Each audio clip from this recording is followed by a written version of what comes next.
Мы вернулись, чтобы удивить вас масштабом и качеством. Сегодня мы положим конец всем вопросам. Хорош, хорош! Спокойно! Сахара на ковер!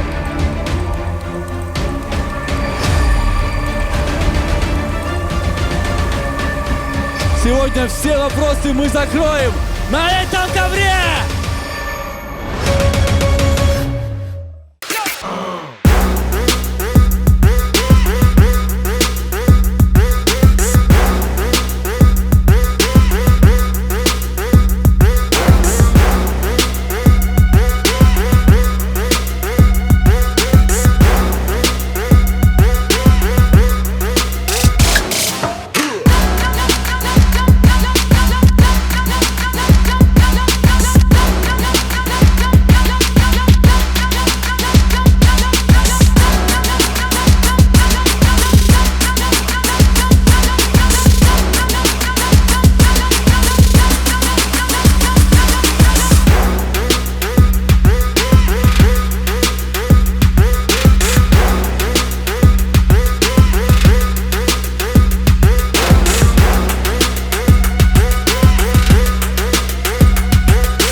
Друзья! Всем разбол!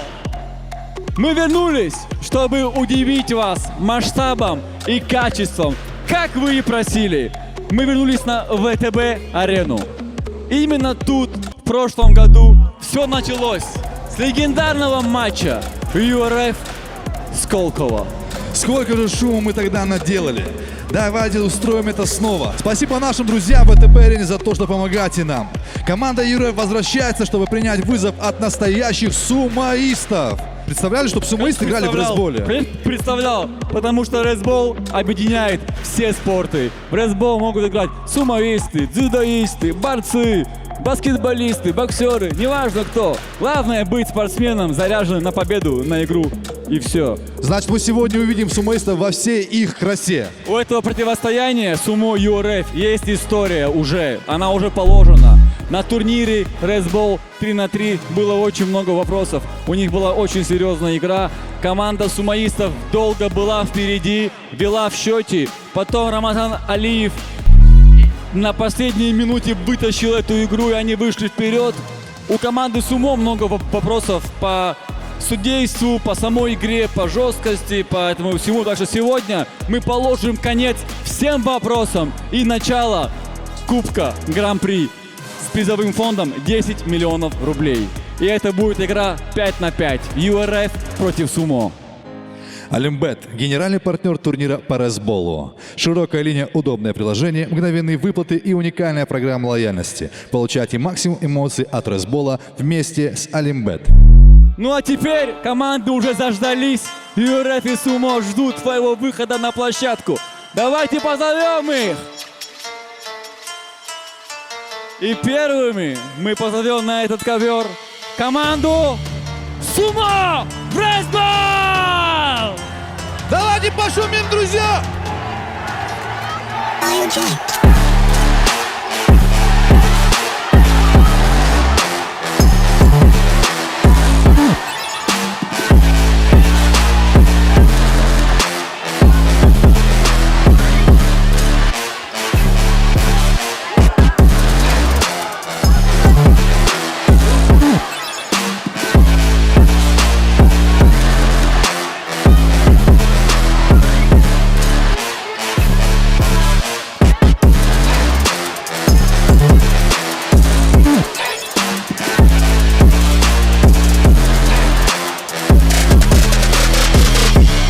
Их соперниками это команда, которая собрала в себе самых именитых, медийных и сильнейших спортсменов страны. Они победили в прошлой игре и готовы сделать это снова, только в более жесткой и доминирующей манере. Объединенные российские бойцы ЮРФ, друзья!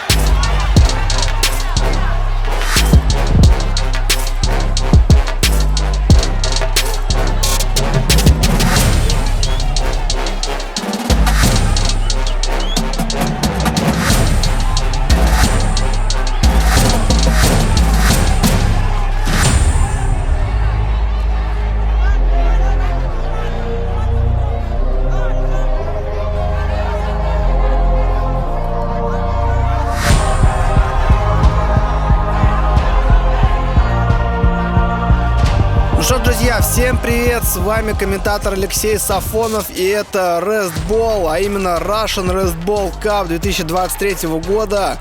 Просто турнир невероятного уровня и масштаба, где в турнирной сетке соберутся самые сильные команды из России, а призовой фонд 10 миллионов рублей.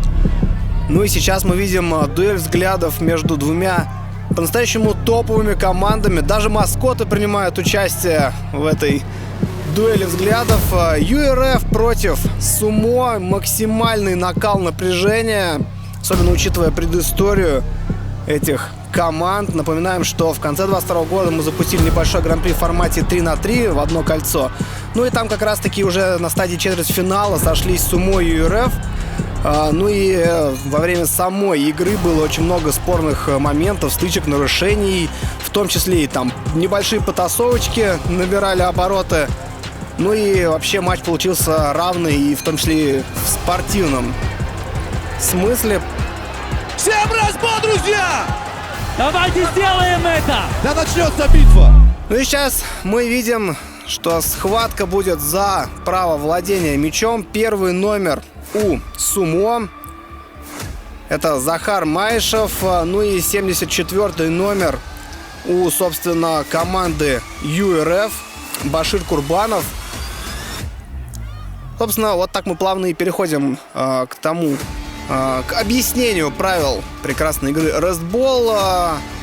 3 периода будет в этой встрече по 10 минут. Ну и сейчас кто заборет оппонента, того команда и будет владеть мячом. И как мы видим, что ЮРФ в очень напряженной схватке уже с самого начала получают право владения снарядом.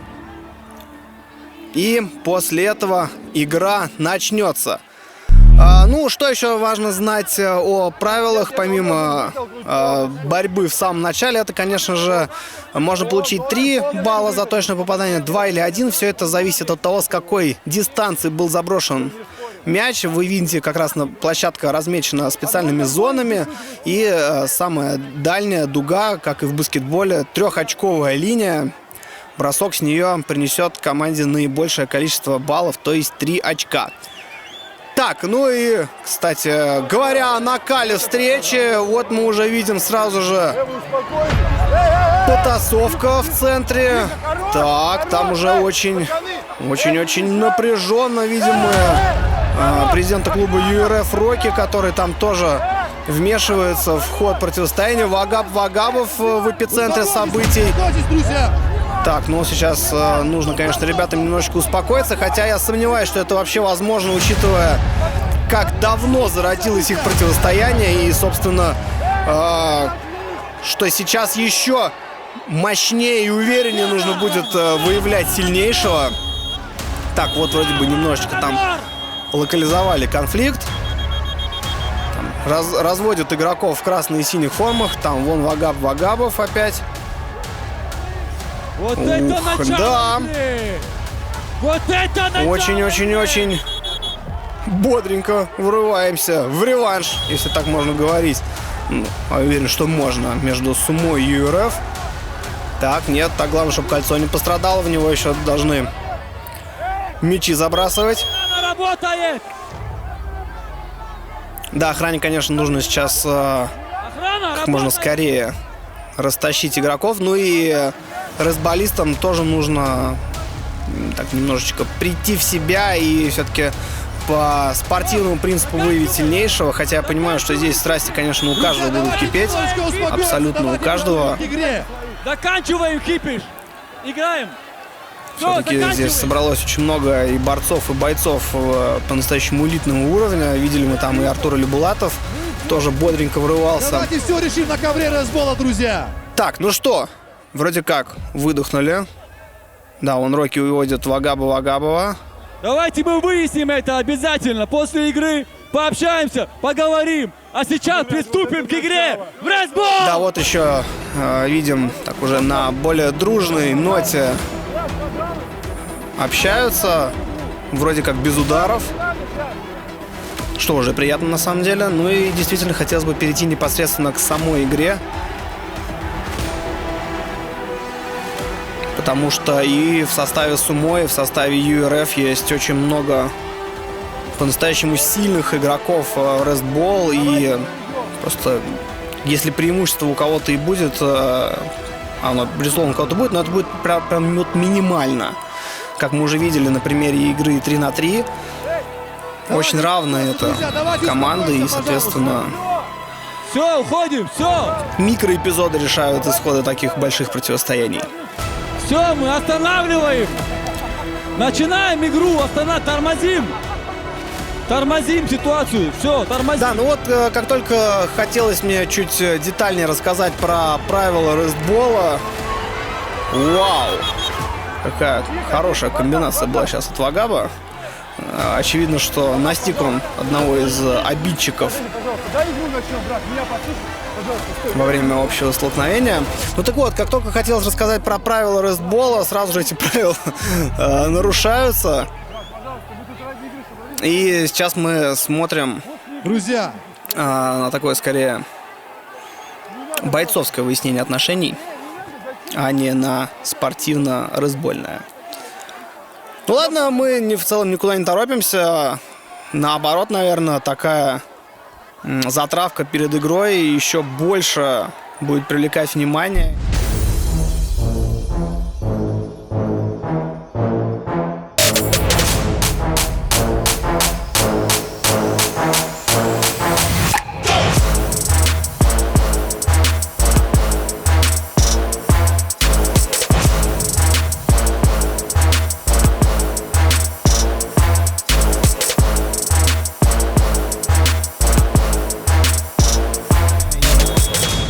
Еще больше мы будем ждать вот именно этого выяснения отношений.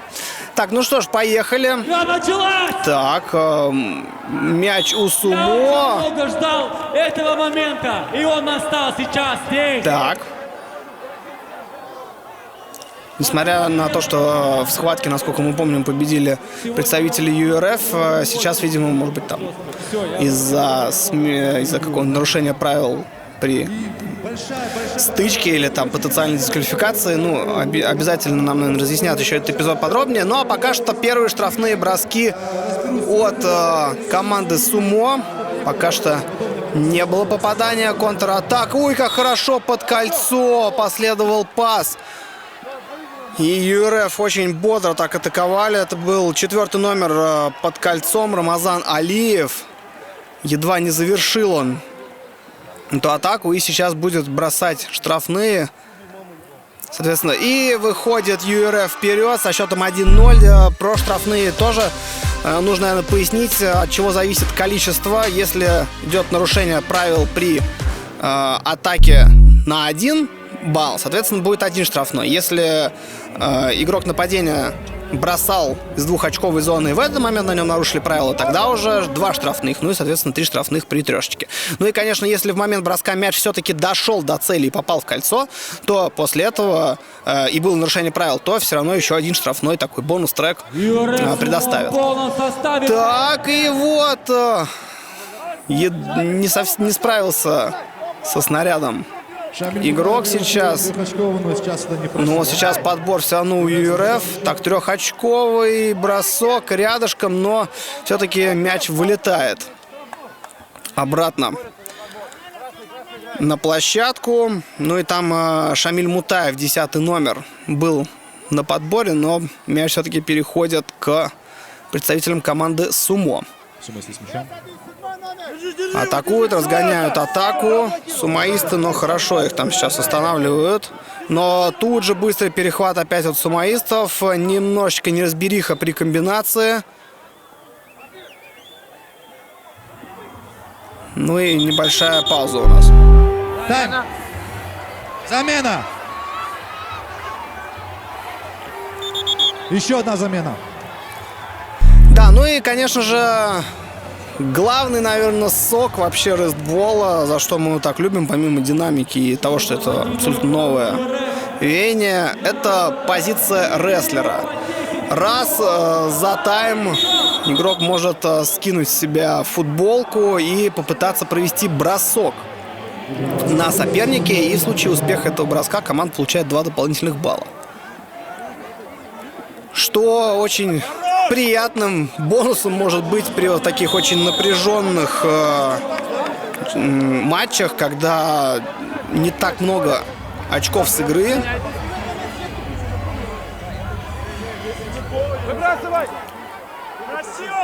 Такс. Борьба за снаряд в центре. Отпускай мяч! Вот, ну и, кстати, да, раз уж мы уже рассказали про традицию выявления обладателя мяча перед первым периодом, то перед началом второго и третьих периодов тоже схватки, но там победители получают не владение мячом, а, собственно, дополнительные очки. Вот, наверное, это главное, что нужно знать к данной секунде о правилах. 10-й номер Сумо разгоняет атаку. Так, пас под кольцо. 13-й номер. Нет, перехват все-таки был от ЮРФ. 13-й номер Егор Власов. Видим тоже у Сумо очень активен каждый раз в атаке. Но вот Рамазан Алиев, наверное, такой главный наконечник вот этого атакующего звена у ЮРФ. Очень он был результативен также и в формате 3-3. Любой болельщик может выиграть крутые призы, такие как PlayStation. Но у нас тем временем прошли 2 минуты И другие ценные призы. Все подробности у Olympiad Girls.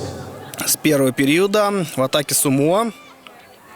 Не получается, сейчас непонятно был то ли бросок, то ли пас. Но вообще, конечно, хочется отметить, что очень высокий темп на первых минутах матча. Сейчас был неплохой тоже бросок от 23-го номера Магомед Ахмеддибиров. Это был в составе ЮРФ. 1-0. Так, вот Рамазан Алиев прорывается, и там сейчас его всеми силами останавливали. Ну и получилось.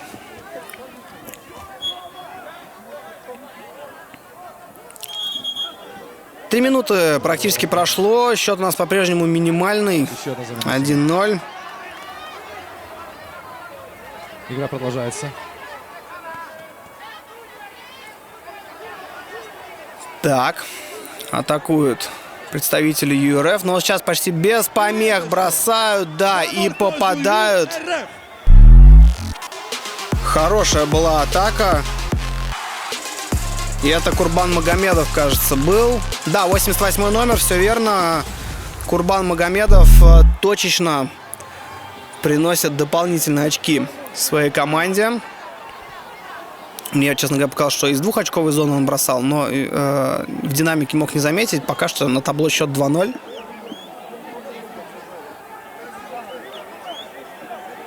И снова атака United Russian Fighters. Карман, иди 10-го держи, Карман. Слышим мы подсказки от тренеров Сумо, чтобы держали 10-го номера. Действительно, это тоже очень мощная ударная сила у ЮРФ. Шамиль Мутаев. Очень хорошие трешечки у него залетают периодически. Счет по-прежнему 2-0 в пользу ЮРФ. Так, ну что, чем будут отвечать Сумо? Понимаю, что сейчас не так много точных попаданий, но уже было бы неплохо сумоистам не дать соперникам уйти в отрыв. 2 очка, это, конечно, совсем не критичная разница и справляется одним броском буквально, но Сегодня психологическая уверенность все дальше и дальше будет на стороне ЮРФ, если так будет дело продолжаться. Так, подбор. Болельщик может выиграть крутые призы, такие Алиев хорошо выводит соперника под кольцо. и другие ценные призы. Ух ты, как комбинируют-то красиво. И не попадают сейчас. Так, Шамиль Мутаев, бросок. Не попадает. Замена у ЮРФ. Тем временем, так очень бодренько мы практически подошли к середине первого периода.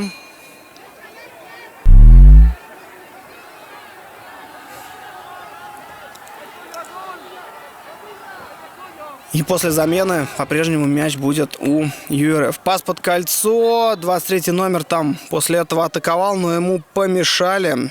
Магомед Ахмеддибиров. И сейчас будут штрафные, если я все правильно понимаю. 10-му номеру Сумо тоже объяснили, что можно и что нельзя в плане нарушения правил. Это был Батыр Алтыев. Мяч попал в дугу. Нет. Нет попадания. И после этого контратака у Сумо. Получится ли прорваться? Ух ты, как там. И мы, кстати, видим, что на заднем фоне-то функцию рестлера успешно реализовали представители Сумо. Вот на задний фон. Сейчас обратите внимание. Честно говоря, не вижу номера. Но точный был такой бросок. И хороший. Тут, конечно, два таких красивых очень эпизода. Ну и таким образом счет становится 2-2. Вот вам и наш ответ Чемберлену. В исполнении Сумо. Не получалось у них пока забросить с игры, но зато функцию рестлера очень четенько использовали. И есть контакт. 2-2. И опять-таки же повторюсь, друзья, если возникнут какие-то недопонимания, никто не выходит на ковер. Все решат судьи. Но зато рестлер еще не был активирован у ЮРФ. И сейчас наверняка этот момент напомнит им о том, что таким образом тоже можно набирать очки.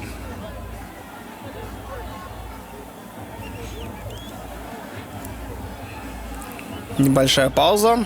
Немножечко затянулась она у нас. Так, 10-й номер Сумо выводят. Ой, вот сейчас было нарушение правил при броске. Это первый номер ЮРФ был немножечко неправ. Магомед Гасанов, если я правильно увидел, что это был первый номер. Потому что здесь в динамике, конечно, не всегда удается с первого раза распознать номера. Но... Так, бросок от Сумо и не точно. Но будет еще вторая попытка. 66-й номер Сумо, Дмитрий Шаров.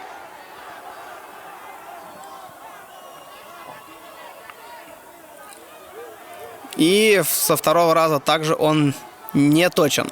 Не бороться там, не бороться! Судья подсказывает, что не бороться. Владеть мячом. Ну, это довольно сложно выполнимая подсказка в таком виде спорта, как ресбол. Ну да ладно. Спорный мяч будет разыгран в центре площадки.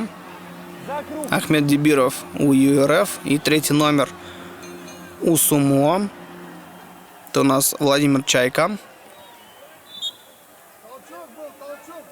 Подсказывает Алиев рефери, что был там толчок, но нарушение правил не зафиксировано. Кстати, про нарушение правил также, наверное, очень важно отметить, что они фиксируются за атаки игроков, не владеющих мячом. Может быть, слышали такую формулировку в хоккее.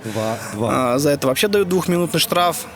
Атака игрока, не владеющего шайбой. Здесь в целом то же самое. Нельзя толкать игрока, который не владеет мячом, но зато на нем прекрасно можно использовать функцию рестлера, но, к сожалению, один раз за период.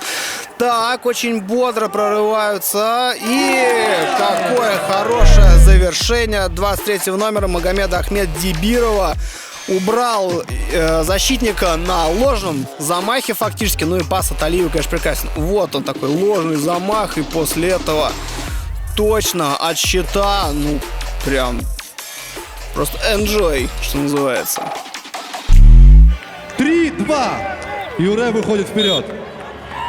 Счет становится 3-2 в пользу ЮРФ, и меньше половины первого периода осталось.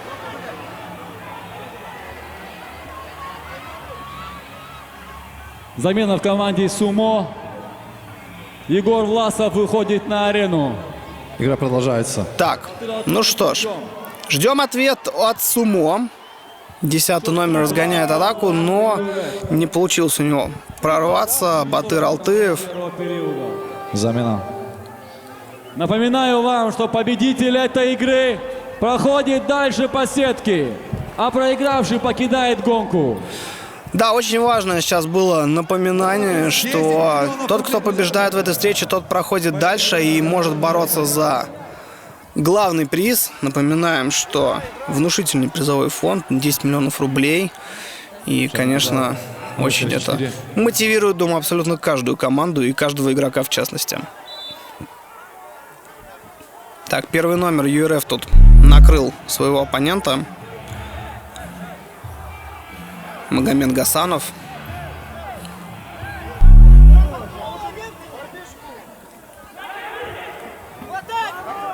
Так, прорываются вперед представители сумо. Пас под кольцо, но здесь 8-й номер не смог совладать с мячом. Это был Дмитрий Жидаев. Атака-то очень перспективная была атака. Так, бросок.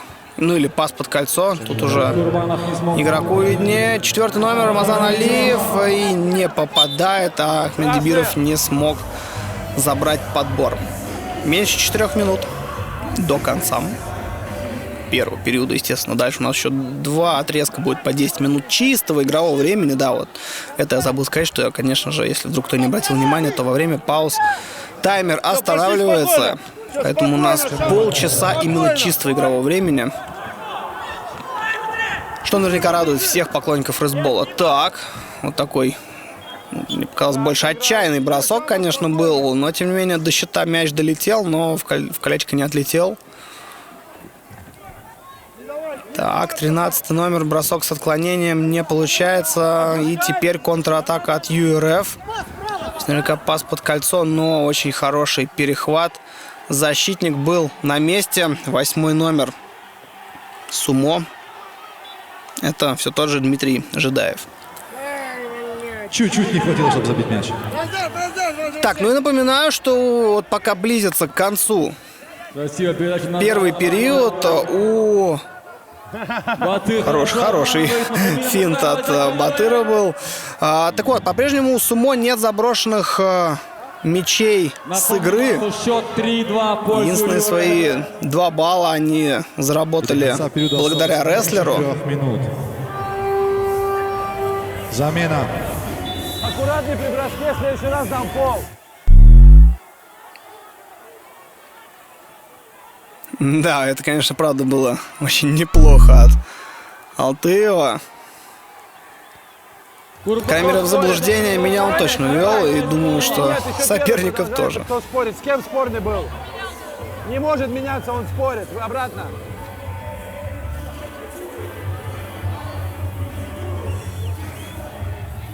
Спорный мяч в центре площадки. И получают его представители команды сумо. Отпускай! Так, прорывается под кольцо. О, как в последний момент. Кажется, это был 88-й номер ЮРФ. Перехватил Курбан Магомедов. Хорошо под кольцом сработал и не достался мяч сопернику. А там вот как раз 69-й номер сумо Абдурахим Ахмедалиев. Прям был вот-вот готов, чтобы замыкать эту классную задумку от одноклубника. Так. Рамазан Алиев. И Бросок Алиева. Мяч попадает в дужку и влетает дальше на площадку. Не получается быстрый ответ у сумо. Так. Ну что ж, будет попадание? Нет. Ну, казалось бы, очень убойная такая позиция была у Гасанова, но не вышла. Эх, 17-й номер сумо. Получается у Карманова. Андрей Карманов хорошо несся к кольцу, но не смог. Тот данк максимально, конечно, напрашивался, но вовремя нарушили правила представители ЮРФ.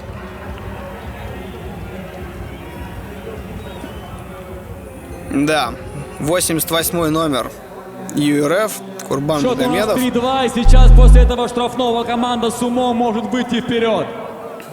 Да, ну и так как за данк дается 2 очка, здесь будет 2 попытки у 17-го номера ЮРФ. Ну вот с первой Карманов не справился. Вторая тоже не точно. 3-2 по-прежнему. В пользу ЮРФ. ЮРФ нападает. Хорошая задумка была от ЮРФ. Так, Карманов бросает не точно. И здесь подбор. У кого же будет? Звучит свисток судьи. И мне показалось, что штрафные в итоге будут.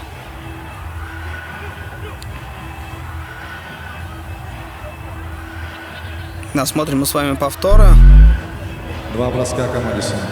Да, так и есть. 2 броска, 66-й номер.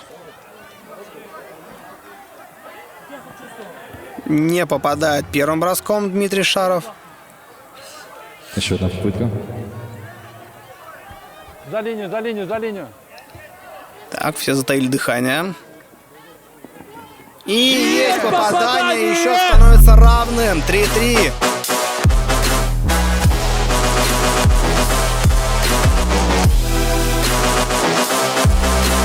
Ну, наконец-то, хотел сказать, что наконец-то есть попадание с игры, но фактически штрафной это не то чтобы игра, это просто попадание мяча в кольцо без помех, но, тем не менее, так вот набирают потихонечку обороты. Ребята из сумо, сначала рестлер, потом просто штрафного, сейчас, глядишь, и с игры будут попадать. Но у нас меньше 2 минут до конца первого периода.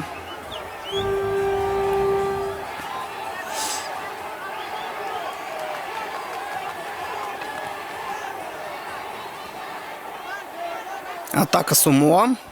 Возможно, воодушевит их сейчас. Ну, нет. Желание было, но точность пока что подвела.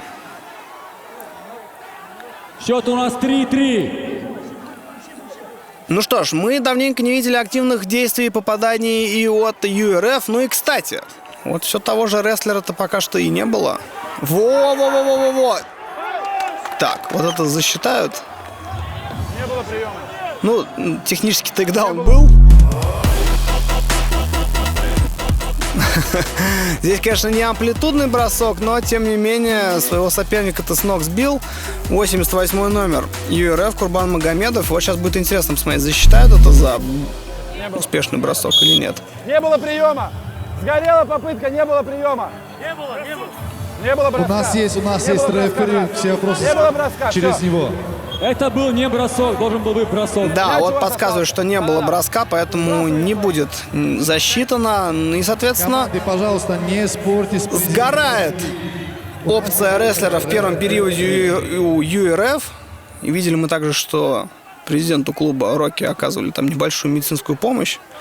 Но я думаю, после той стычки ни одному ему нужно было оказывать помощь. Так, атака ЮРФ, хороший бросок.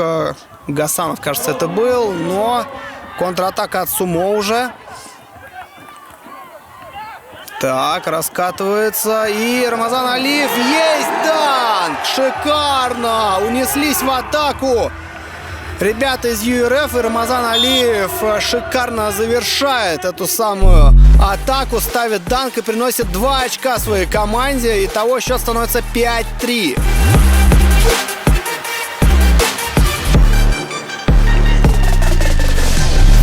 Еще и подтянуться успел. Ну, просто прекрасно.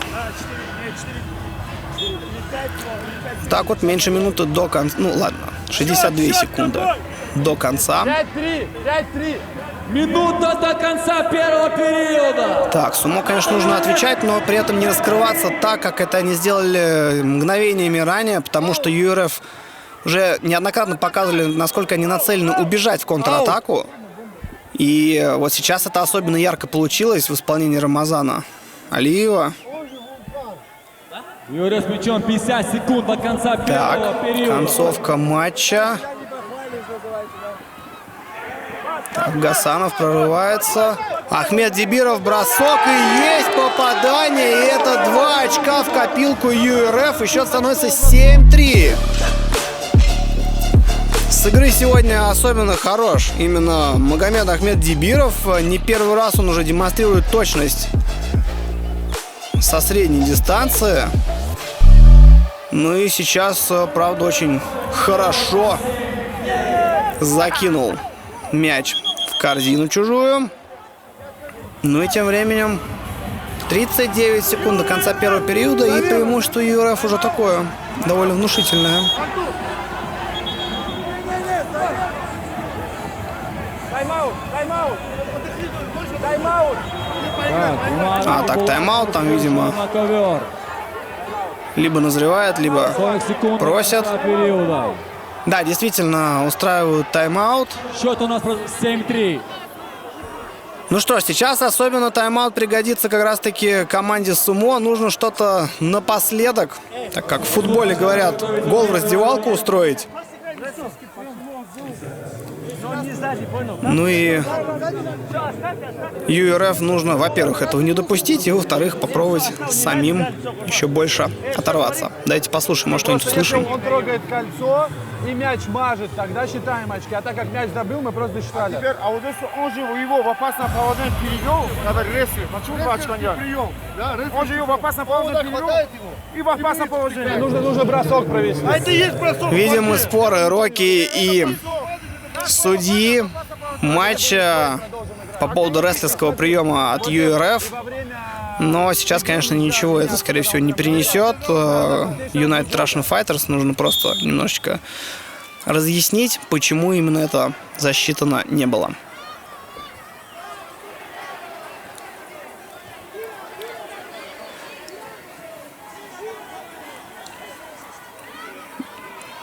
Мяч будет у сумоистов.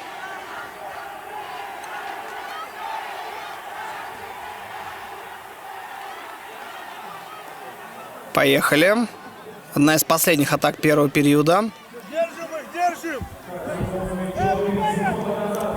Получится или нет. Так, и сейчас снова тоже нет рестлерского приема. Это был Артур Алибулатов. Ну, насколько я знаю, та попытка тоже сгорела у ЮРФ, поэтому вторую использовать было нельзя. Несмотря на то, что первую-то не засчитали, тогда уже майка была скинута, соответственно, и попытка эта самая исчезла. Желтая карточка Артура Алибулатова. Да, и получает Артур Алибулатов от рефери желтую карточку за это нарушение правил. Я должен говорить, кто бросает, заявляет. Желтая карточка. 23 секунды до конца первого периода. Да, желтая карточка. Будут, видимо, штрафные, потому что фактически это нарушение правил, помимо желтой карточки.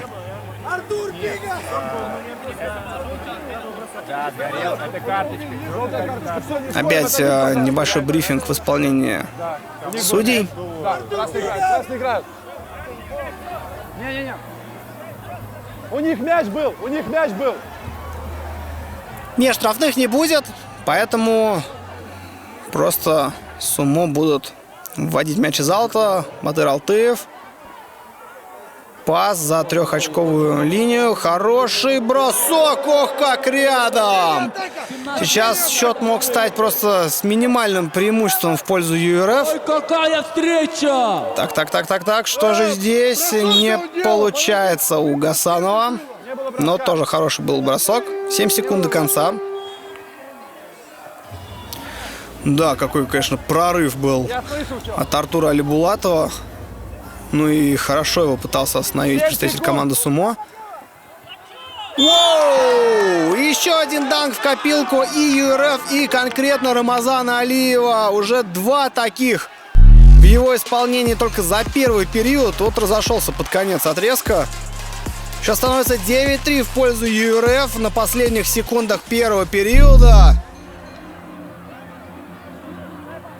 Ну и определенно настроение United Russian Fighters просто прекрасное.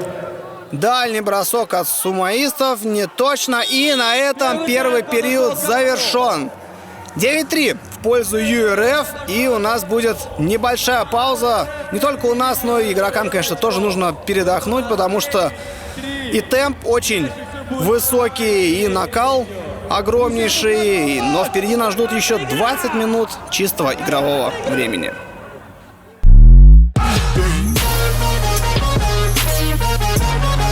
Друзья, напоминаем, что рестлбол как вид спорта вышел из спортзалов страны всего несколько месяцев назад. И на шоу-матче мы показали, что этого спорта есть будущее, и в нас поверили. Поэтому прямо сейчас с ВТБ-арены мы благодарим Москомспорт за поддержку рестлбола и помощь в организации этих и, конечно же, будущих турниров, которые, несомненно, не останутся незамеченными. Благодаря этой помощи мы развиваемся и популяризируем рестлбол в России. Ну и, конечно же, с прицелом на будущее во всем мире.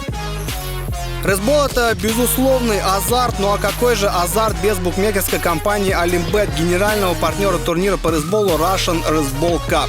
Широкая линия, удобное приложение, мгновенные выплаты и уникальная программа лояльности. Получайте максимум эмоций от спорта вместе с Олимбет.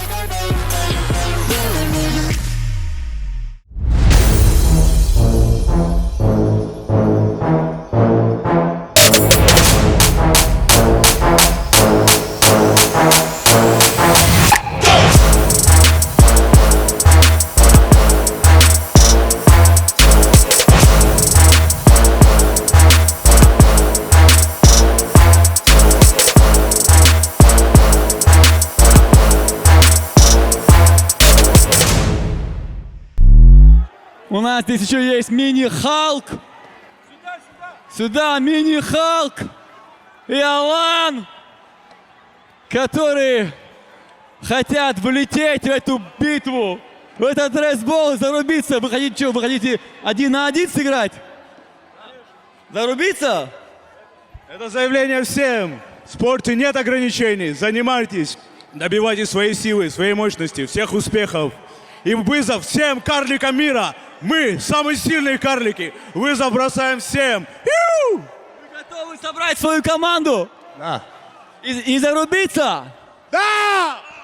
Ты собираешь свою команду, Да! а ты свою? Да! И сделаем эту игру между вами. Я принимаю твою дуэль. Ресбол. Ресбол — это новый вид спорта, у которого большое будущее. И мы хотим показать то, что в спорте нет ограничений, нет роста. То есть ты низкий, высокий, нет разницы. Главное — дух и вперед. Это будет достойная битва. Я Мы с тобой покажем полностью спортивный бой. согласен.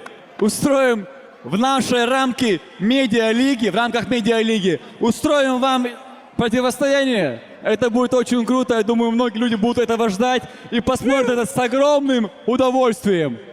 Пока что можете зарубиться 1 на 1. Да.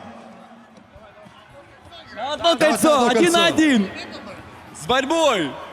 Зарубайтесь на одно кольцо, пацаны. Давайте сделаем это. Покажем, что вы можете играть в рейсбол. И ты начинаешь, ты атакуешь, потом наоборот. В кольцо, да. Все, да. Поддержите ребят, друзья! Шумными аплодисментами! Мини-Халк и Алан. Алан атакует, а Мини-Халк обороняется. Пришли на помощь Отпускай! маскоты. И нет попадания.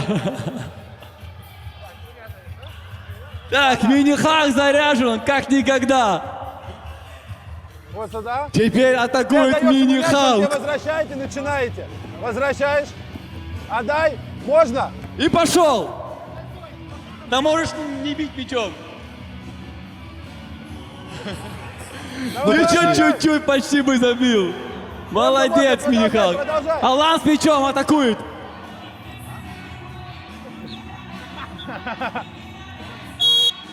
Ай! Ну все, спасибо вам, Алан. Мини-Халк, тоже вам спасибо большое. Вы красавцы. Мы будем ждать вас в медиалиге. Собирайте свои команды. Мы с вами еще созвонимся, все это решим.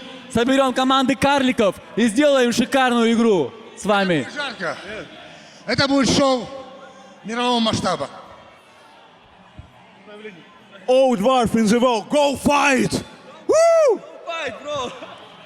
Спасибо, друзья! Аплодисменты этим хищникам.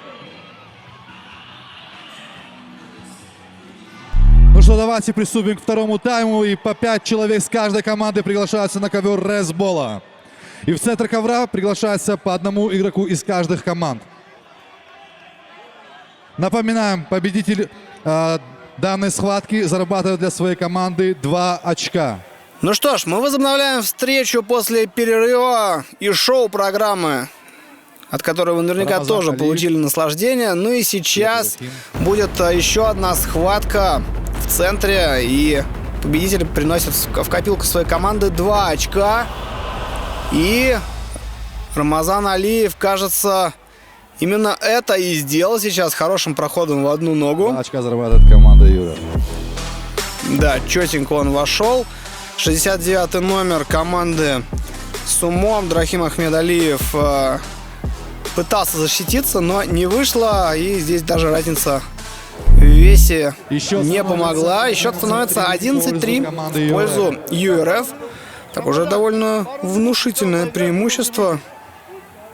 Ну что, игра начинается у нас. Счет 11. Ну что ж, погнали. Обращаем ваше внимание, что поменялись команды кольцами. Ну, посмотрим. Может быть, дело просто в кольце. У кого-то оно было более счастливым, поэтому туда мячики летели активнее.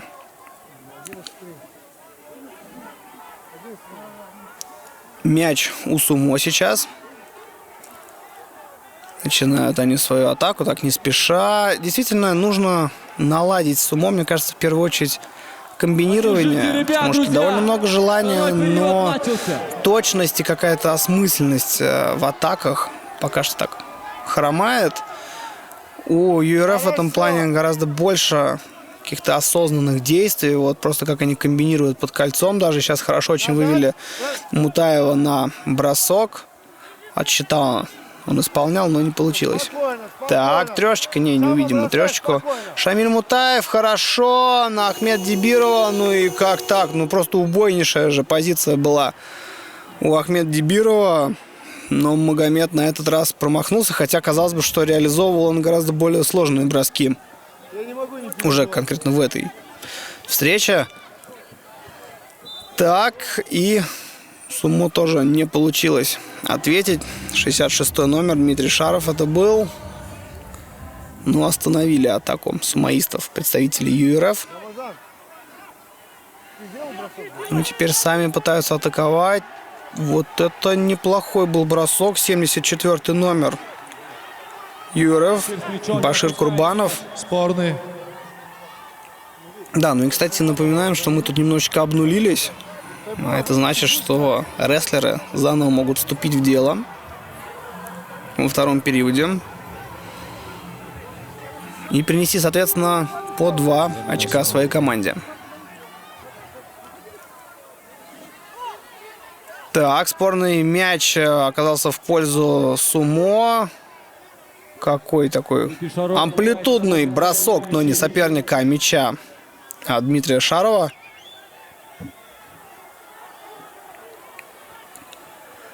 Ну, видим, как с тренерской скамейки Рокки руководит командой ЮРФ, чтобы немножечко там подышали, восстановились. Действительно, счет комфортный, и в целом он позволяет ЮРФ по-прежнему быть сконцентрированными, но все-таки уже, может быть, не на таком пределе возможностей, потому что преимущество достигнуто. Как бы 8 очков это довольно внушительно, хотя дистанция встречи, конечно, очень-очень-очень большая, и за оставшееся время может произойти по-настоящему многое, но уровень ЮРФ, мне кажется, сейчас позволит ему в режиме сдерживания определенную часть периода провести, и после этого еще разок раскрыться, если что-то пойдет не так. Но, опять же, мы ни в коем случае не сбрасываем со счетов сумо, потому что тоже мощная, опытная команда. Но вот пока в этой встрече свой прицел они по-настоящему не настроили. Вот так вот быстренько 2 минутки уже у нас прошло во втором периоде. И какое-то повреждение у 8-го номера сумо. Любой болельщик может выиграть крутые призы, такие как PlayStation 5. Это Дмитрий Жидаев. Ну, надеемся, что сейчас он там разбегается и все будет хорошо. Розыгрыш пройдет после этой игры на 4-м этаже.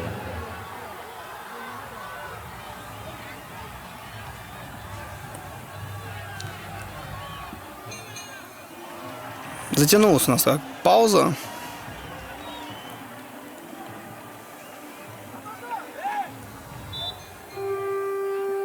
Вот теперь игра возобновляется.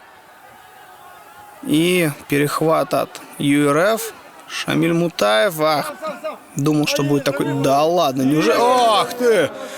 Как рядом был бросок. Вот в первом периоде я вспоминал, что очень хорошо он трешечки периодически исполняет, но сейчас был просто какого-то невероятного отклонения, и через блок он бросал, но не дошел до цели этот мяч, хотя был очень-очень близок. Рамазан Алиев разгоняется. Ай, пас под кольцо, но здесь 74-й номер ЮРФ не смог поймать мяч. Хотя у Курбанова, конечно, были бы тогда идеальные шансы завершить атаку точно попаданием. Ну, здесь мы видим нарушение, все от того же Курбанова.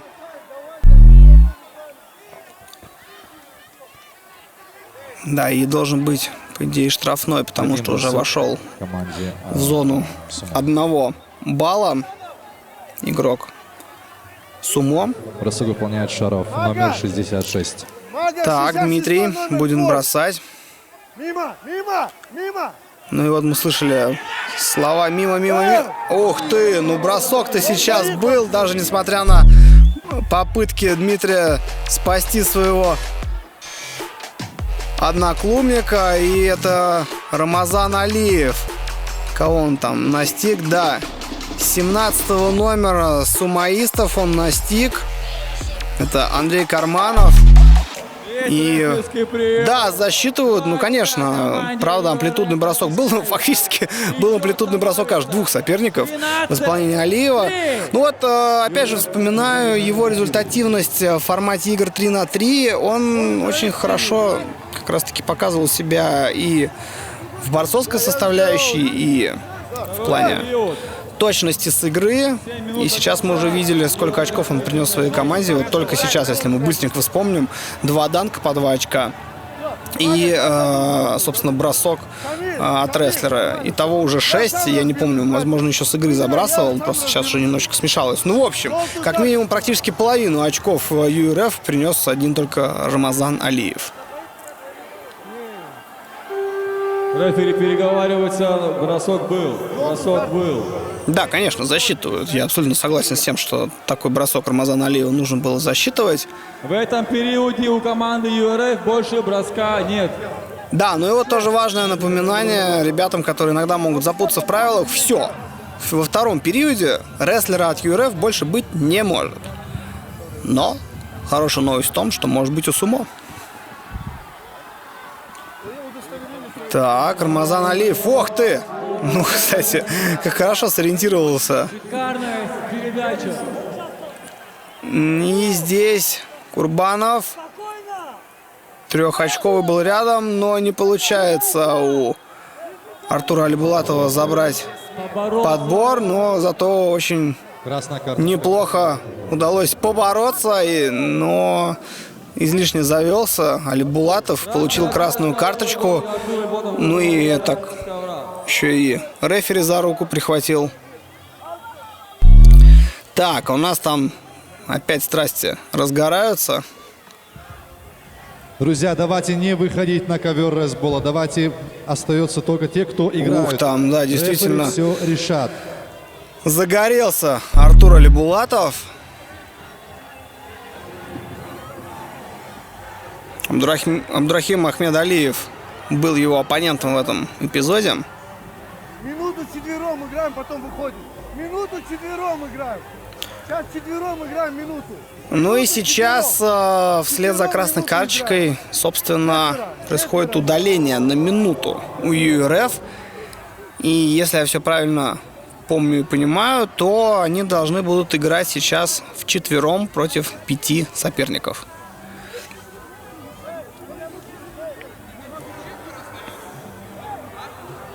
Команда ЮРФ играет в меньшинстве.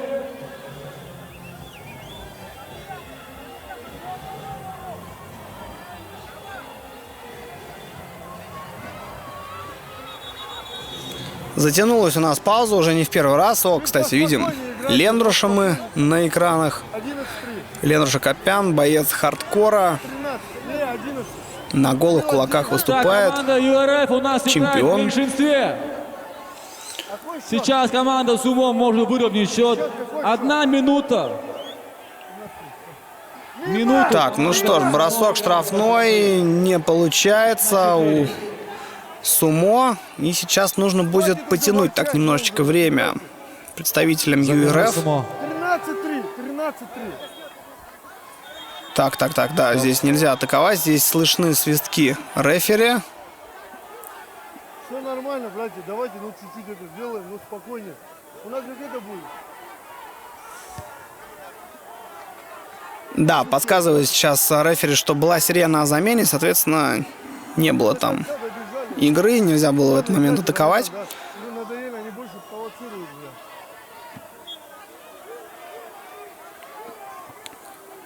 Вводят мяч Курбанов из аута.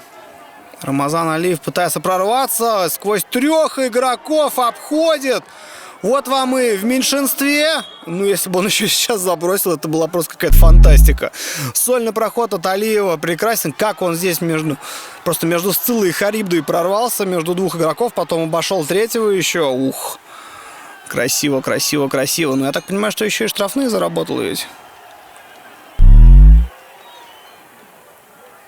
Вау! Так, видимо, было нельзя исполнять, но задумка-то хорошая.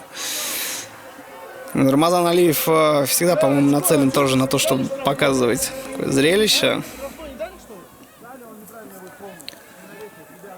Ну что ж, по-прежнему в меньшинстве ЮРФ атакуют сумаисты.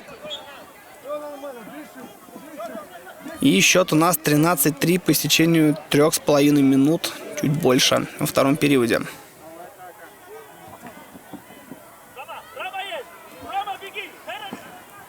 Так, в меньшинстве-то очень неплохо получается атаковать у ЮРФ. Курбанов сейчас пытался завершить атаку, но не получилось. Сейчас Гасанов хорошо на позиции защитника сработал, но видим желтую карточку Рамазану Алиеву. Довольно много у нас уже нарушений в последнее время. Желтая карточка.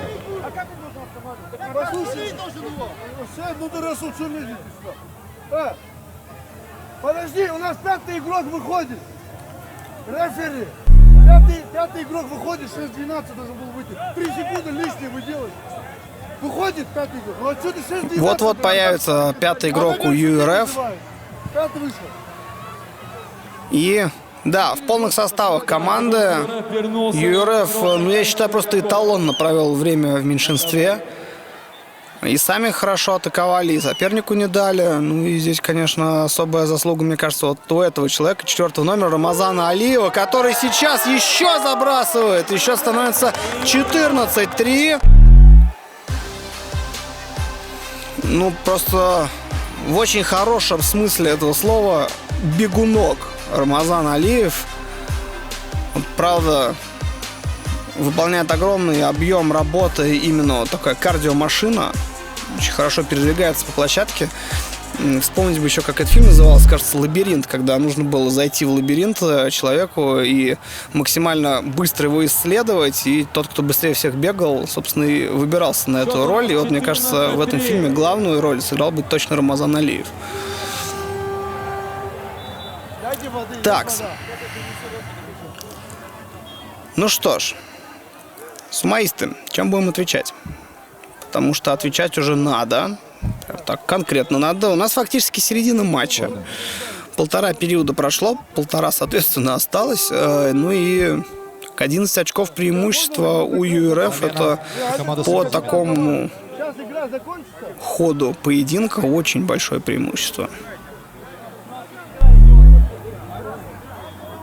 Так, а мы видим вот опять небольшой кипиш у скамейки ЮРФ. И снова Вагабов в центре событий. А, там уже и представители Давайте не будем отвлекаться и продолжим. правопорядка. Вагаб один пошел. Один Вагаб. Артур, останься. Да, кажется, именно что ОМОН уже там на встрече, видимо, среагировали на инцидент в самом начале матча, и сейчас Вагаб Все нормально. покидает площадку в сопровождении Потому что вы делаете так, братья. Ну, вы представителей закона. вернитесь все. Русик. Все вернитесь обратно. Все вернитесь обратно.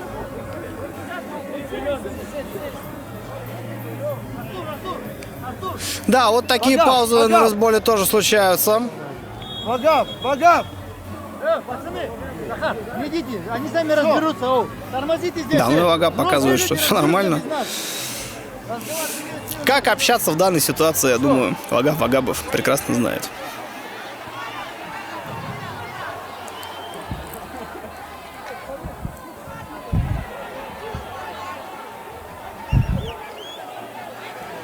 Все, внимание на площадку у нас заново должно быть сконцентрировано. Продолжаем игру. Возвращаются ЮРФ и Сумо в центр нашего внимания. Друзья, у нас игра продолжается. 14-3 за 5 минут до конца второго периода. Кто за сумо? Пошумите! А кто за ЮРФ? Так, Сумо, мне показалось, что завладели мячом, но нет, все-таки успели сориентироваться представители ЮРФ. Ахмед Дибиров бросал именно трешечку. Не получилось. Так, Курбанов бросает двушку, тоже не точно. 5 минут до конца. 74 номер, и вновь Ахмед Дибиров. О, хорошо, вот со средней дистанции у Магомеда просто прекрасно сегодня идет. Причем почти каждый раз после ложных финтов то защитника убирает, то просто так раздергивает. Ну и вот, видели мы, что из-под кольца несколько раз не попадал Ахмед Дибиров. Но вот, уже, по-моему... Да, вторая двушка у него идет. И еще до этого так между одним баллом и двумя по зонам он бросал. Сейчас становится 16-3 в пользу ЮРФ. Так, вот атака. Ох, ну наконец-то. 13 номер у сумоистов. Забрасывает этот мяч Егор Власов от щита. Хорошо в контратаке, в динамике. Классный момент на самом деле. И немножечко сокращает отставание в счете. 16-4 теперь у нас. И, кстати, рестлера так и не было у сумоистов. Ой, какой финт ты красивый сейчас сделал Рамазан Алиев. Так хорошо играючи перебросил одной рукой и пытался по флангу убежать.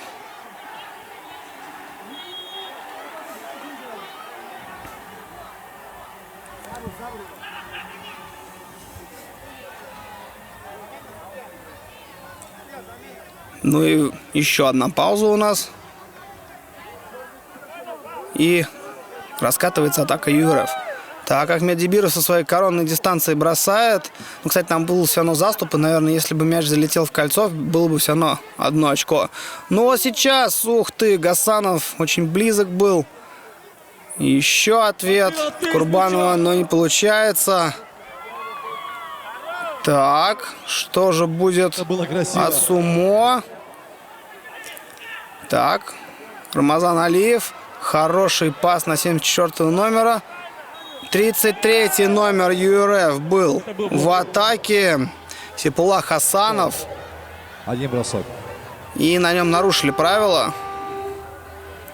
И будет сейчас 1 штрафной.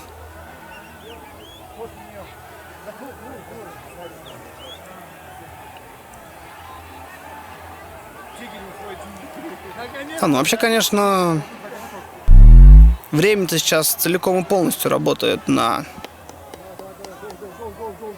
ЮРФ. Так, бросок не получается у 33 номера. И контратака пошла от Сумо. Хороший пас. Теперь под кольцо. Но там было вроде бы как нарушение правил тоже на 66 номере.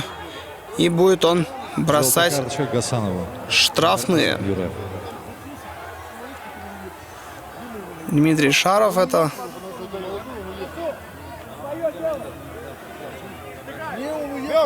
Почему в одну сторону желтый? Время до конца этого периода 3 минуты 14 секунд. Там не было драки-то, не было самой. Там драки не было, там именно бросали друг друга. Вот, один удар. Итак, 3 минуты до конца второго периода. Счет... Нет штрафных, прошу прощения. Мяч просто будет у Сумо. Там, видимо, ну да, конечно, не при броске было нарушение правил, соответственно, и штрафных быть не должно. Да не было драки, да не все раскидывают. Так, вот, кстати, очень неплохой бросок с острого угла. Так, Расул Мирзаев у нас, кстати, появился на площадке. Получает мяч, старается уйти от оппонента, дает пас. Но есть сейчас возможность, конечно, у ЮРФ показать всю глубину состава. и довольно многих выпустить, даже не основных игроков. Расул Мирзаев, безусловно, легенда российских смешанных единоборств, но определенно не главная ударная сила у ЮРФ.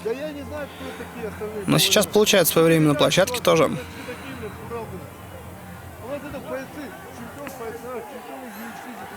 Так, вот сейчас, кстати, неплохо как развернул оппонента 13 номер сумо Егор Власов. Вот во втором периоде все чаще и чаще называем мы его фамилию. Так, Рамазан Алиев прорывается. Хороший пас. Курбанов. Нет, не попадает. Зато подбор все еще у ЮРФ. Но после этого был неточный пас. И дают спокойно представителю United Russian Fighters выйти мячу за пределы площадки. Ахмед Дибиров его сейчас будет вводить. Единственная рука была, этот сам капитан сумо, позовите его, он сам его позвал, этого молодого, и извинился. Так, видим мы еще замену у сумоистов. 88 номер появляется на площадке. Это Антон Тихомиров. Рамазан Алиев передвигается по этому Рамазан ковру, Алиев, конечно, Пантера. просто пока что, мне кажется, MVP этого матча, если все так и продолжится. 74 номер Курбанов. Ай, ну как так-то?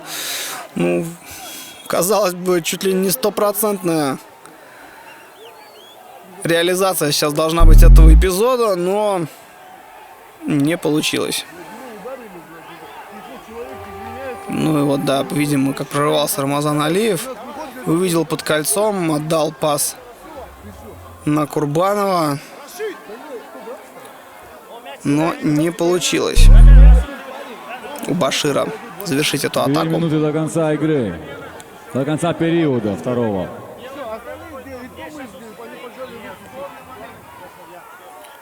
И забирают мяч после спорного розыгрыша ребята из ЮРФ. Но вот сейчас Курбанов-то реализует. Ну да, 1 очко в копилку команды приносит. Еще становится 17-4. На этот раз Башир был точен. Ну еще бы, у него довольно много попыток уже было в этом матче. Именно причем с этой позиции. Уже рано или поздно он должен был пристреляться, что и сделал.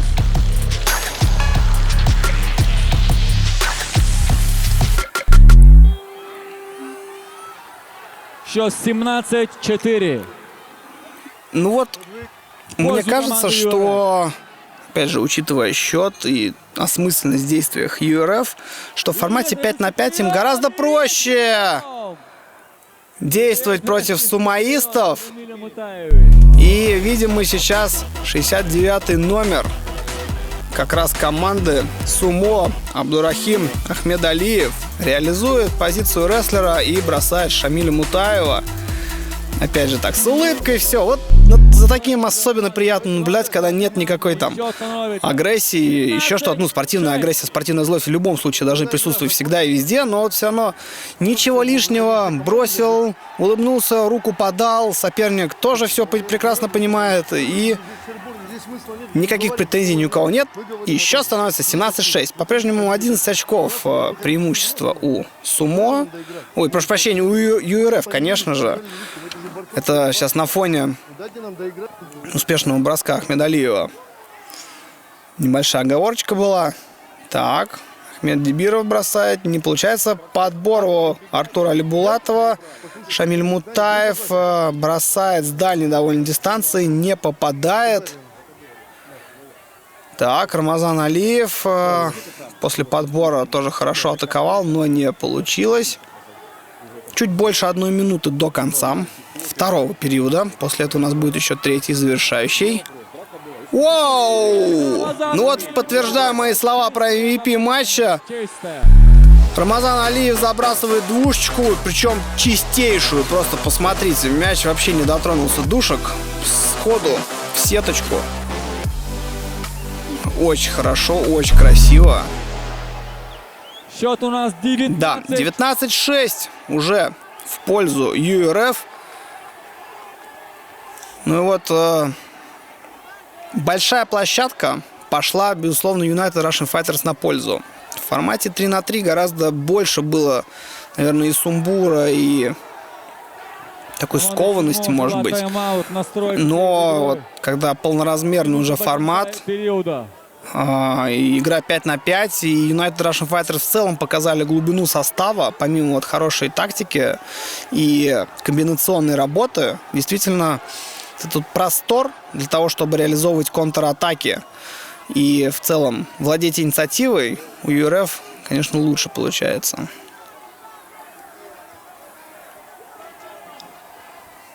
Видим очень оживленный тайм-аут.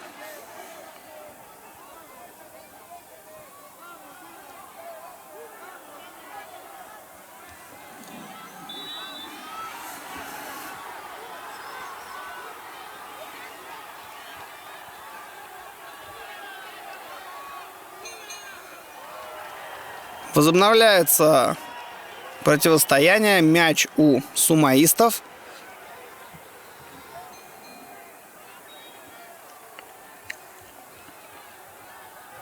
Пытаются они атаковать, но пока что точных попаданий давненько не было. Опять же, за исключением рестлера, вот у Власова было хорошее попадание. И сейчас 8-й номер сумоиста все-таки прорвался под колечко. Это был Дмитрий Жидаев, но поставил данк, к сожалению, без мячика. Ну, что в целом тоже очень неплохо. Но вот рядом же был, вот прям вот... Да, в самый последний момент помешал ему Гасанов. Уже вот, казалось бы, вот на пустом кольце Дмитрий, но... Наверняка это будет расстояние за нарушение правил и 2 штрафных, по идее. Потому что была попытка данка. Да, видимо, что Дмитрий подходит к штрафной отметке. Сейчас там колечко немного поправят, откалибруют и продолжится игра. 49 секунд до конца второго периода. Кольцо аж сдвинулось с места. Да, вот рефери подсказывает, что 2 броска. Первый бросок точно. Смотрим повтор. Да, есть попадание. Еще становится 19-7 в пользу ЮРФ. Конечно, все равно очень сложно будет сумоистам. Более чем 2-кратное преимущество у соперника. И вот сейчас просто тоже пытался разыграть комбинацию Рамазана Алиева Дмитрий Жидаев, но не вышло. Так, ух ты, Шамиль Мутаев, какой хороший момент имел для своей очередной жирной точки в атаке ЮРФ. Очень тоже часто он все равно ставит эти самые акценты, но не получилось. Так, ну сейчас на пустое кольцо мог выйти Гасанов, первый номер ЮРФ, но не получилось у него это сделать. Потерял темп атаки, и быстро защитники его догнали. 20 секунд до конца второго периода. Видим мы опять остановку и фиксацию нарушения правил. Рефери объявляет. Мяч выводит из аута ЮРФ, но довольно быстро его теряют и довольно быстро его возвращают. Шамиль Мутаев, бросок. Ну вот в таких моментах, говорят, мяч, вернее, кольцо просто выплевывает так издевательски. Мячик. Все в рамках правил. И последние секунды второго периода. 3, 2, 1, 0. Все, на этом заканчивается второй период. Счет 19-7 в пользу ЮРФ. Популяризация ресбола, конечно, невозможна без социальных сетей, потому что все больше и больше игроков обладают огромным количеством подписчиков. Но и в целом вы никогда не знаете, в какой социальной сети будете сидеть через несколько лет. Зато я точно знаю, что вместе с представителями ресбола буду использовать Мемфер, потому что это ресурс с новыми возможностями. Вы можете первыми занять уникальный ник еще до старта проекта, а также можете стать амбассадором проекта и зарабатывать на нем. Так что, Мемфер, также спасибо за поддержку ресбола. А у меня есть для вас еще одна новость. Как многие знают, кто были на нашем турнире Resball 3 на 3, кто видели этот турнир, кто там был, смотрел, видел то, что мы заявили еще и женскую лигу. И мы положили ей начало и сделали игру. Коротенькую игру 5 минут. И это команда Sharks и команда Суморайки. сумоистки. Команда Sharks у нас есть здесь. Анжела, приводи своих акул. Идем пообщаемся. А есть команда сумоисток здесь? Сумурайки. Сумурайки где? Где сумурайки? Где сумурайки? Подойдите сюда. Встречайте. Это исторический момент. Старт женской лиги. Вот с этими акулами. В прямом смысле акулами, потому что они называются Sharks Raceball. И они здесь. Анжела, а это Ларусик здесь тоже. Ты что, одна приехала? У меня одной хватит. Тебе одной хватит на них всех?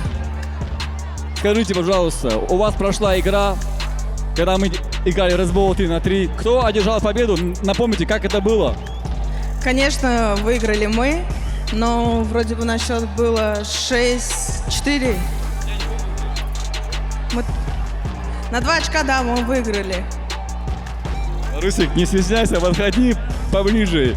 Смотрите, вас ждут игры в лиге обязательно. Это будут прилимы, короткие прилимы. У нас сейчас набираются остальные команды. Вашу сетку, 8 команд будет, вы уже вот первые 2 есть. Я знаю, что у вас есть какое-то противостояние, которое ты бы хотела сыграть против этой команды, против команды Миланы Дадашевой, которая приходила на турнир по Raceball 3-3. Что ты ей скажешь? Ждешь ли ты ее? Ну, так как у нас была первая игра, и мы ее выиграли, хотелось бы идти до конца. И да, конечно, я бы очень хотела сыграть с командой Миланы Дадашевой. Очень интересно посмотреть, как будет самбо против вольной борьбы.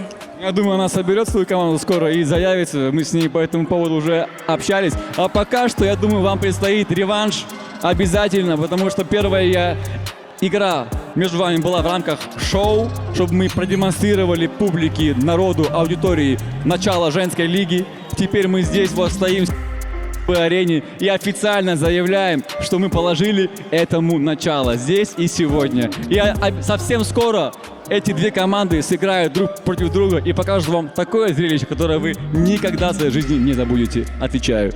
Давайте сделаем стардаун 1 на 5 и погнали, сделаем это.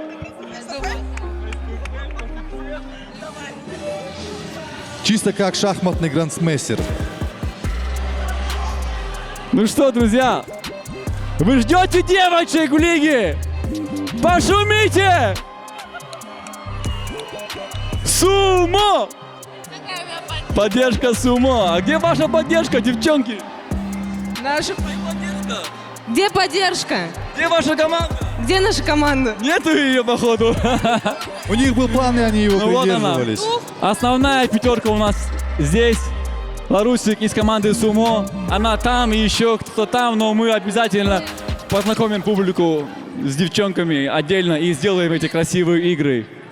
Спасибо вам. До скорых встреч, что ли. И мы приступаем к третьему. Ну что ж, все готово к началу 3-го и заключительного периода. И опять борцовская схватка. продолжим Ахмед игру, Дибиров у друзья. ЮРФ и 7-й номер у Сумо Шамили Саидзода. Так, ну что, рефери нам немножечко объясняет. Да, напоминаю, что здесь 2 очка пойдут в копилку той команды, чей представитель выиграет в этой схватке, победит. Что, 4 балла?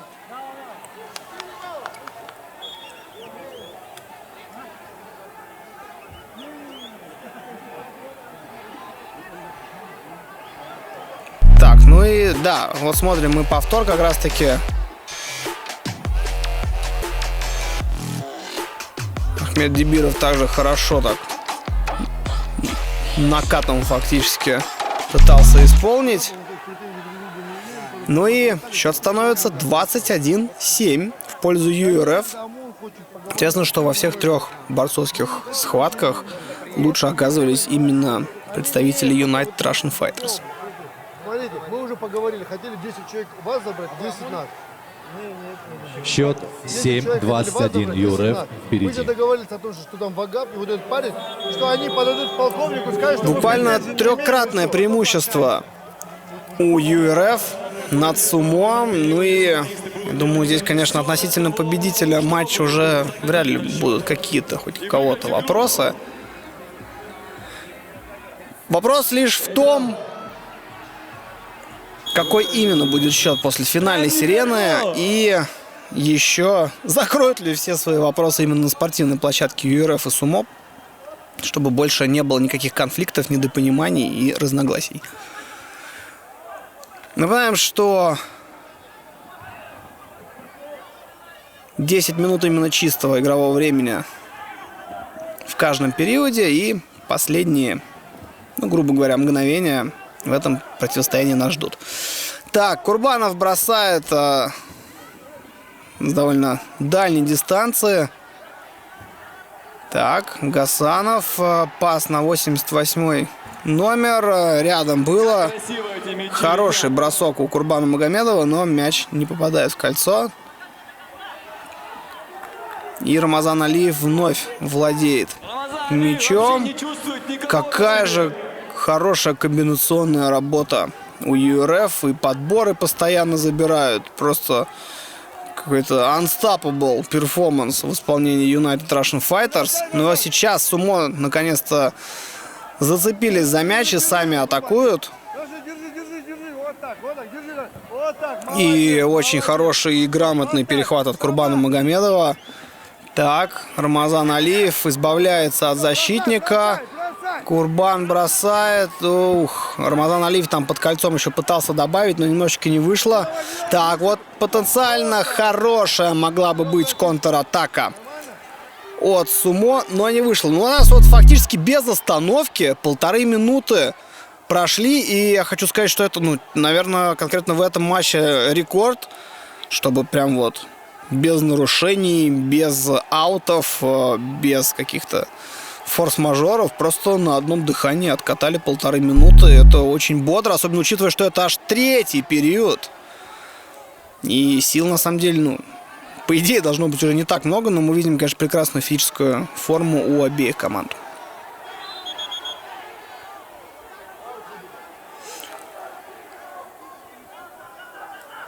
Так, мяч у ЮРФ. 8 минут до конца. Ой, ну здесь пас совсем в никуда. Ахмед Дибиров, конечно, наверняка очень быстро может ускоряться, но такой пас он принять был не в состоянии.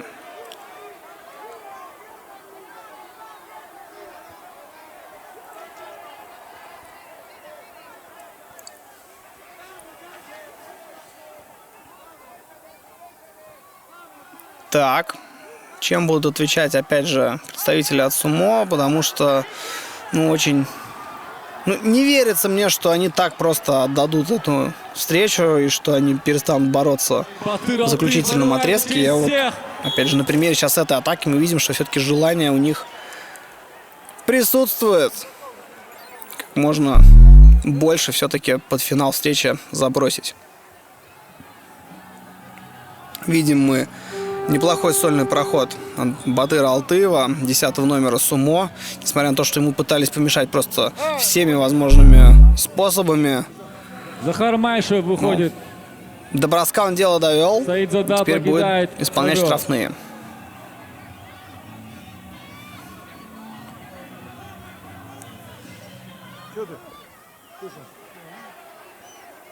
Мимо! Не получается первый штрафной. Поддержите у Батыра. Алтыева. Давайте поддержим его. Красавец, молодец, братишка! И Вот, красавец. второй Так и бросай. бросок И также рестлерский не прием. точен. Вот здесь контратака могла бы быть у ЮРФ, но прозвучал свисток рефери. Вот, собственно, почему он прозвучал, потому что был бросок на заднем фоне. Мы-то его сразу с вами и не заметили. Хороший рестлерский прием. Команда Сумо. И 2 очка в копилку Сумо уходят, и счет становится 21-9. Большого взял, понял? Долбоёб. Все еще, конечно, большое преимущество у ЮРФ, но хороший рестлерский бросок, он всегда в кассу. Интересно, получится ли чем-то ответить у ЮРФ, потому что до этого у них не так хорошо получалось реализовывать рестлера. В первом периоде сгорели попытки. Так, но сейчас забрасывает Рамазан Алиев, но, по-моему, до этого были свистки и, соответственно, не засчитают это попадание. Ну, вообще просто действительно непонятно, как можно остановить проходы Рамазана Алиева, потому что несется он как паровоз, при этом далеко не самый огромный, особенно на фоне очень внушительных больших ребят у сумо. Рамазан Алиев так визуально уступает в габаритах, но это абсолютно не мешает ему прорываться сквозь 2-3 соперников и дальше оказываться под кольцом и завершать атаки. Он без мяча, он его атакует. Как у мяча без мяча? Ну вот, стоило сказать про почти 2 минуты чистого игрового времени без остановок, как посыпались они на нас. Пошли как грибы после летнего дождя, и очень много сейчас пауз возникает в игре. Вот бросок был из-за пределов 3-очковой зоны. Дмитрий Шаров это был, но не получилось у него добросить мяч до кольца и, соответственно, оказаться точным. Так, ответ от ЮРФ. Подбор под кольцом, 88 номер, бросает, мяч попадает в угол щита и вылетает. Дальше. Но это не самое главное в этом эпизоде, потому что Ахмед Дибиров пытался использовать себя в качестве рестлера, но, кажется, не засчитают этот бросок, потому что не был он таким чистеньким. Контратака. Да, счет, по крайней мере, сейчас на табло прежний, 21-9. И, соответственно, попытка рестлера у ЮРФ сгорает. Все, больше амплитудных бросков, по крайней мере, в рамках правил рестлбола мы с вами в этой встрече не увидим. Больше приема нету. Вот, Приема нету. рестлеров все израсходовали. Мага, нету 6 приема, попыток мы больше приема суммарно нет. с вами увидели. Ну, кстати, не с самым высоким процентом точности. Вот 2 попытки из 3 у ЮРФ не удались. Ну а для сумо удачные борцовские приемы стали фактически залогом 21-9. вообще набранных очков в этом противостоянии. Так, ну и Ахмед Дибиров хорошо сейчас прорвался под колечко и как-то совсем оставили вообще центр зоны сумоисты и абсолютно спокойно. Мне кажется, если бы не попал, Ахмед Дибиров мог бы еще спокойно, беспрепятственно еще и подбор забрать, и после этого еще одну попытку реализовать и так далее, пока не был бы точен, потому что совсем защитники растерялись. Счет становится 22-9, и 74-й номер бросает Курбанов. Это будет засчитано или нет? По-моему, все-таки нет, потому что там звучала сирена о замене. Ну и видим мы абсолютно прекраснейшее настроение у Рокки. Да, действительно, его команда, кажется, снимает все вопросы относительно этого очень спорного и близкого противостояния, которое было после матча в формате 3-3. Ух ты, ну какие же комбинации действительно ЮРФ раскатывают.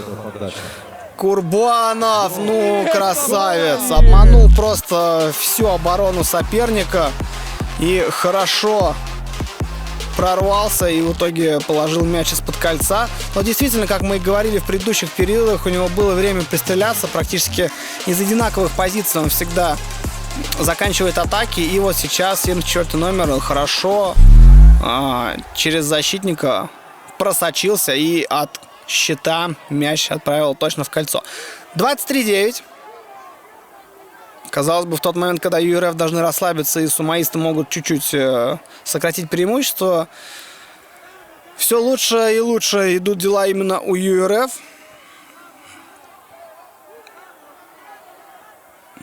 Ну и половинка периода осталась до конца матча. На этот раз уже именно матча. Я думаю, что все прекрасно понимают, что тайм-аут, ой, прошу прощения, Дополнительного времени здесь, конечно же, не будет. Смену можно Для этого нужен как минимум равный счет. Сейчас смотри, мимо, мимо, мимо, мимо. Видим мы, слышим мы Мимо, мимо, такие давай. добрые подсказки от ЮРФ, что мимо. И действительно у 66-го номера Дмитрия Шарова не получаются броски, пока что штрафные, но вот как раз под эти слова он один из них и реализовывает. Сейчас становится 23-10, по-прежнему более чем двукратное преимущество у ЮРФ.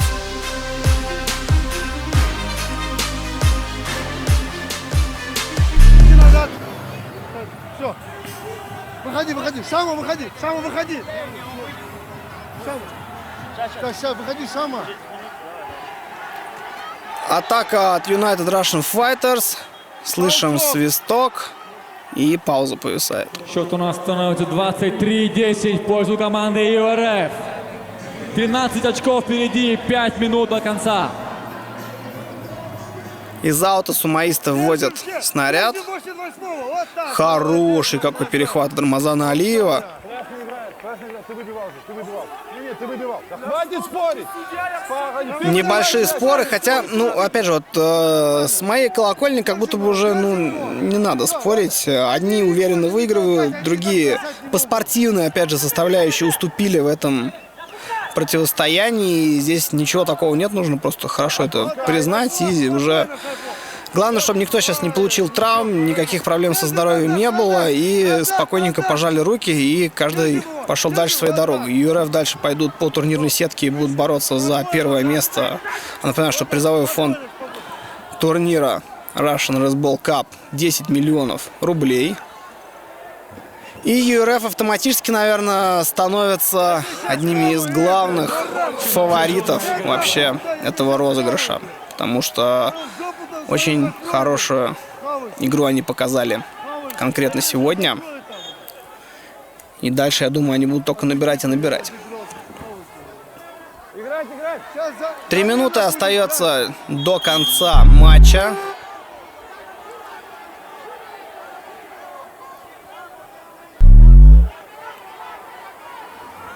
Да, замена. Ну вот видим, что уже вроде не такое напряженное общение Замена. Кто выходит? между представителями команд. Сайпула. Шамиль Мутаев сейчас будет выходить на площадку. Нет, не успел. Небольшая разбериха там была. Да, нет пока что Мутаева на поле. Но я думаю, это вопрос времени, когда он вернется в дело. А что было сейчас? Вы что это? Просто так дудите. Что было? Да вы что? Конечно. Наши мяч ставьте. Было ваше владение, вы выиграли, атака продолжилась. Ну как у нас? Конечно, вид спорта новый, и все чаще и чаще по-прежнему приходится объяснять правила даже тем, кто уже давным-давно в этом бизнесе.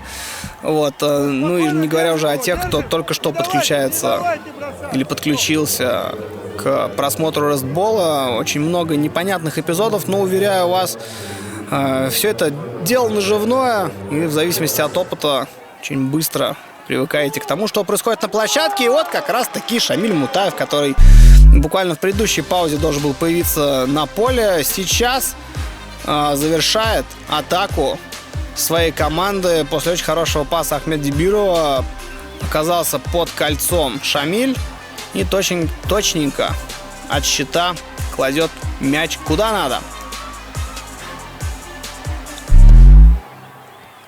24-10. Почти в 2,5 раза переигрывают ЮРФ сумаистов. 2,5 минуты до конца. Сумо пытаются чем-то ответить. Рамазан Алиев здесь перехватывает мяч. Хорошо, как на футворке уходят. Сносят буквально следующего защитника. Пас под кольцо. Гасанов будет, видимо, бросать, да, но не точен. И здесь 33-й номер забрал подбор, но была уже остановка. Сипулла Хасанов это был.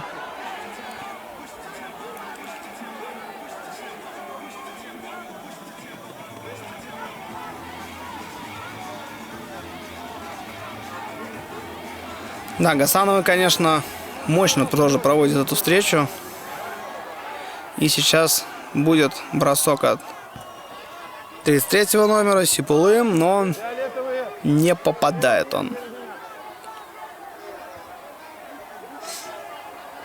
2 минуты до конца. Ахмед Дибиров с трешечки бросал, не попал. Кстати, вот, опять же, если я все правильно помню, трешек-то точных в этом матче у нас и не было. Шамиль Мутаев хорошо, но вот пас плохой был, откровенно. Там в борьбу очень сложно было выцарапать снаряд после этого. Бросок вновь и вновь не точно от сумоистов. Ну и подсказывает там Рокки с площадки, что спокойно его игроки дышали. Действительно, сейчас уже, я думаю, примерно все ждут просто окончания матча. В хорошем смысле этого слова, потому что в глобальном масштабе здесь, конечно, ничего уже не поменяется. Только разве что можно дать игровое время тем, кто еще его не получал.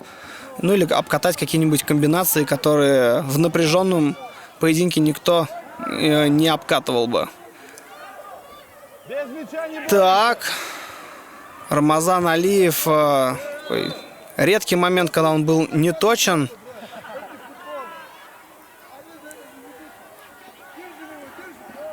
Так, и вновь перехват от Алиева. Ух, хороший какой такой бросок-то вот 17-го номера Сумо. Андрей Карманов. Да, правда говорят, что сильный физически, это видно. Ну и вот видим, кстати, на площадке еще и Расула Мирзаева прямо сейчас на экранах. Чуть больше минутки до конца матча. Перехват от ЮРФ. Хороший пас. Шамиль Мутаев. Есть! 25-10. Вот теперь уже точненько ровно в 2,5 раза преимущество у ЮРФ. Ну, я думаю, что даже точка это назвать нельзя. Это такой прям восклицательный знак в этом поединке и вообще в целом в историческом противостоянии ЮРФ и Сумо. Опять же, напоминаю, что зародилось оно в формате игры 3 на 3. Если вы не видели их первый поединок, то highly recommended. Очень настоятельно рекомендую посмотреть его на нашем YouTube-канале. Канал Рестбола. И там вы увидите, почему, собственно, этот поединок был напряженный с самого-самого начала. И счет у нас 25-10. Считанные секунды, уже обратный отсчет идет до конца матча. Артур Алибулатов борется за подбор, не получается.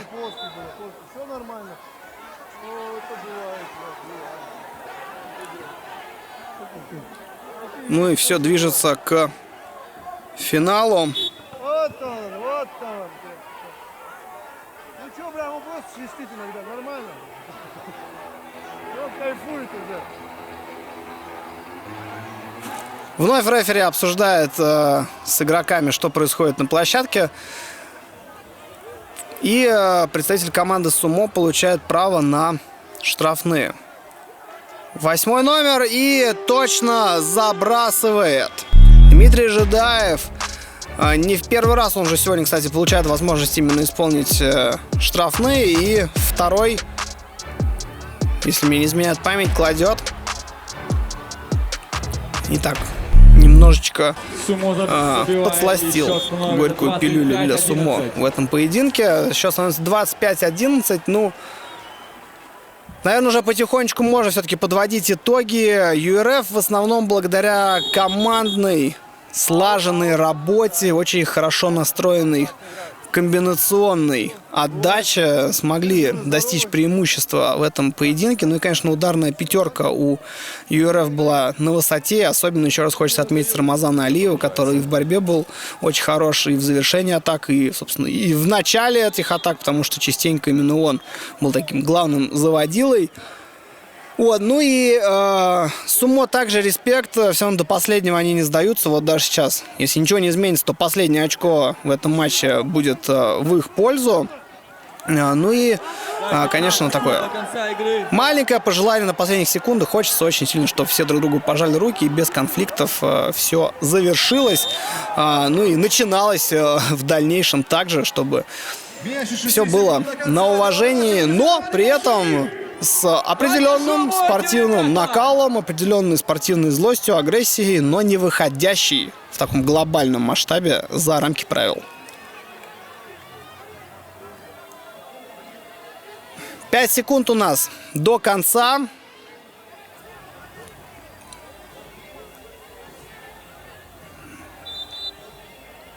Фиксируется нарушение правил.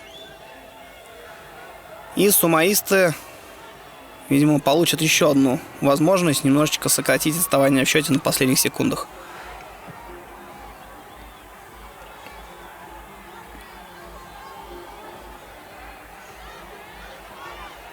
Все тот же 8-й номер. Главная гроза со штрафных в этом матче не попадает. Но у него будет вторая попытка. 5 секунд до конца игры. Счет 25-11. Команда Сумо еще может сократить свою разницу в счете и забить штрафной. И нет, не попадает. Штрафной не забит. Дмитрий.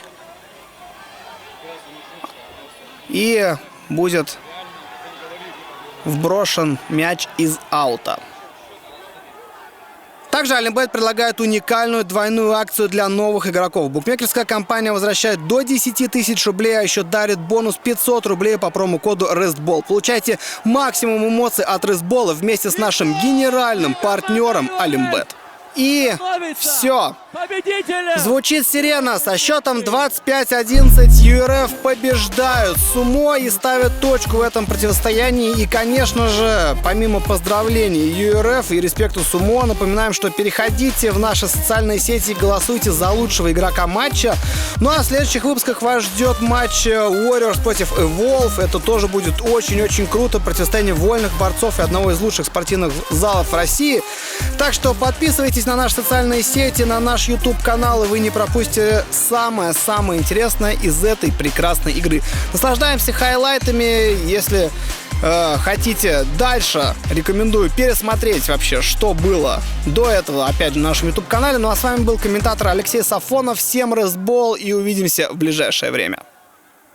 Я думаю, нам есть много что сказать друг другу и о чем пообщаться. Давайте начнем, наверное, с команды победителей.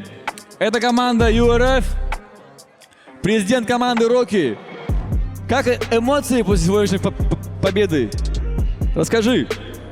Всех приветствую. Но, как всегда, все было на нервах. Мы были уверены в победе. Ребята большие молодцы. Все-таки это наши ребята играют долго в эту игру. Они только начинают играть, больше появляется сыгранность. Им удачи в дальнейшем, потому что у них большие перспективы. А нам дальнейших побед. То, что происходит здесь, ребят, то, что эти эмоции, здесь ни у кого личного никому нету. Поэтому все спортсмены, все на эмоциях. Кто-то спровоцировал, кто-то повелся на провокации. Ничего страшного. Мы в игре враги, за пределами друзья. Будьте мирны, всем добра и здоровья. Ну что, друзья, вы посмотрели замечательную, бескомпромиссную рубку между командами ЮРФ и Сумо, где ЮРФ вышла победителями. Друзья, ну а вас я прошу поставить это видео сейчас на паузу, обязательно подписаться на наш YouTube-канал, поставить этому выпуску вот такой жирнющий лайк, писать комменты, чтобы продвигать это видео в топ, чтобы мы залетели вместе с вами в тренды. Подписывайтесь обязательно на нас, ведь все это делается для вас, для наших замечательных зрителей. Всем RESTBALL!